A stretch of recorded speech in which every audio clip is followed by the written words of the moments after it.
I wanted to start out by asking you about this space that we're in, this room. You find yourself in my studio, which is very dear to me, a very special place, and a place that is always ready to welcome me to continue my work process. And so sometimes even when I finish one painting, I'll immediately set up to have the next one ready so that I'm eager to get back to it. It's almost like knowing there's a friend waiting for me, and knowing that I'll just immediately get back to work as soon as I have a half hour or whatever time is allotted me. And then the surroundings are sort of sparse. I purposely keep the surroundings that way. There is a religious figure or religious figures that remind me of the sacredness of the work and of my life. Then I end up being surrounded, of course, by my own work, and I will produce a whole series and then put it all away or set it up for framing or for galleries and then start all over again. So the space to me is very important, just as others would have favorite places in nature, or if they're prayerful people, maybe a favorite sacred space, which might be a church, a chapel, a quiet spot in a home, whatever it might be. But I think we all have places that are sort of favorite places.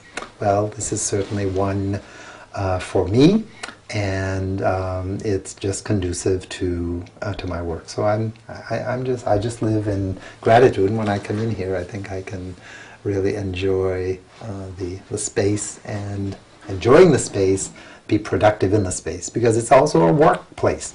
And so when I come here, I know that I have to immediately get to work. The other thing I think that the space tells me, which is very important, and it would be my very first recommendation to anybody who wants to be an artist or anybody who does art, all one has to do, I think, to produce art is to be able to start. And so when I come here, I don't dilly-dally to say, what am I going to do today and this and that. I already have something ready, and I just start doing it, and I feel that as soon as I have put one mark on the paper, then it calls me to continue, and once I've started something, inevitably I finish it. So for me, it's like just keep starting another work and another work and another work, and with time I have, well, what you see around you, basically a lot of work. So this is very precious and special to me, and I hope that anybody who comes to visit here, in a sense, sort of has a certain respect for the space, because it is, in a sense, perhaps almost like a little haven. In another way, some could call it almost like a little mini museum, if you wish, because it does show the fruit of one's labor, the fruit of my work. How long do you work on one piece? How long do I work on one piece? Is it a similar process each time, or does it change? Well, it changes a little bit, because some pieces are a bit more intricate than others. I think it doesn't take me quite as long when I do a large series of the same bird, different poses, if you wish, of the same bird, because then I'm sort of using the same colors, but I feel there's a development there also, because as I go from one to the next, though I'm doing the same bird, I've done large series of late of the common yellowthroat and the painted bunting.